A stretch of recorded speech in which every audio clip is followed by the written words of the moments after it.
For 75 years, Finnish neutrality shielded Russia's northwestern flank.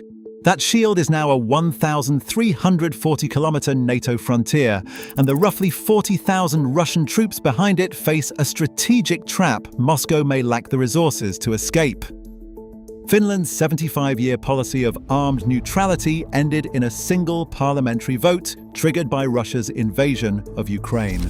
On April 4, 2023, Finland raised its flag at NATO headquarters, instantly converting its 1,340 kilometers border with Russia into the alliance's longest direct land frontier. The buffer that once insulated Russia's northwest vanished overnight. Moscow no longer faces a neutral neighbor but a collective defense commitment stretching from the Arctic Circle to the Gulf of Finland. Sweden's accession in March 2024 completed the northern alignment, closing any remaining gaps. The northern map is no longer an abstract line on paper. It is now an operational boundary, forcing Russian planners to confront a new reality. Every kilometer of forest, lake, and road along that border is now a potential flashpoint, and the region's security calculus has been fundamentally rewritten. Finland's eastern frontier is now engineered for denial, not concession. The Finnish defense forces rely on a universal conscription system, producing a reserve pool of nearly 900,000 trained personnel.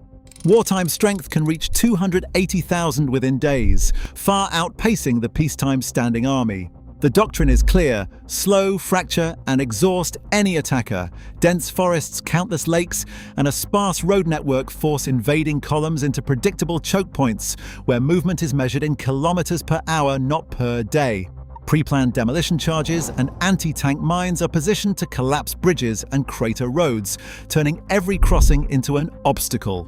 Since 2023, construction crews have extended a 200-kilometer, 3-meter-high fence along the most vulnerable border sectors, integrating surveillance and lighting systems.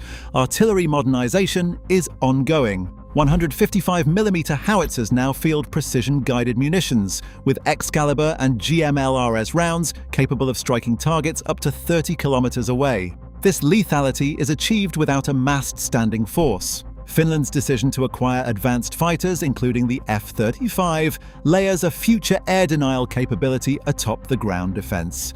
The result is a border that operates as a system of delay and attrition, designed to buy time for reinforcement and deny Russia the prospect of a quick breakthrough. Russian command stripped the Leningrad Military District of its most capable units soon after the Ukraine invasion began. Elite brigades, once stationed in Karelia and Murmansk, now fill casualty lists and trench lines far to the south. What remains along the Finnish border is a patchwork of conscripts, second-line territorial defense troops, and Rosgvardia detachments, numbering roughly 40,000. On paper, this force appears substantial. In practice, it is a holding line, not an assault spearhead. Most of the armor is drawn from Cold War stockpiles, T-72 variants rebuilt with refurbished engines, lacking modern protection systems. Air defense coverage relies on aging S-300 batteries and a handful of S-400 units, with no sign of the newer S-500s. Coordination and resupply are hampered by limited rail links and the ongoing strain of the Ukraine war. When measured against Finland's nearly 900,000 trained reservists and rapid mobilization doctrine, the Russian presence is exposed as thin and brittle.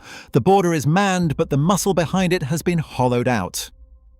NATO's arrival on Finland's eastern border transforms what was once a bilateral frontier into an integrated operating system for the alliance.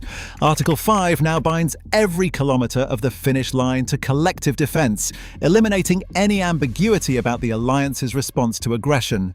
Pre-positioned equipment, artillery, vehicles, bridging kits, sites in Finnish depots, allowing reinforcement timelines to be measured in hours, not weeks. The Swedish-led Forward Land Forces battle group rotates through Rovaniemi, joined by multinational staff, ensuring that the region is never left as a static garrison but maintained as an active, ready sector. Across the Gulf of Finland, the Finnish-Estonian corridor creates a continuous surveillance and logistics chain, tightening control over maritime access and data flow. In the Arctic, Norwegian and Finnish forces share intelligence and coordinate patrols, linking the Barents Sea to the Baltic and denying Russia the comfort of isolated fronts. For military planners, the historical warning is clear.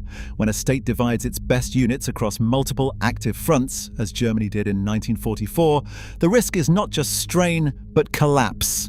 NATO's integration of the north means Russia now faces a connected, reinforced theatre where any local weakness can be rapidly exploited by the alliance. St. Petersburg, once buffered by Finnish neutrality, now sits within NATO's operational envelope.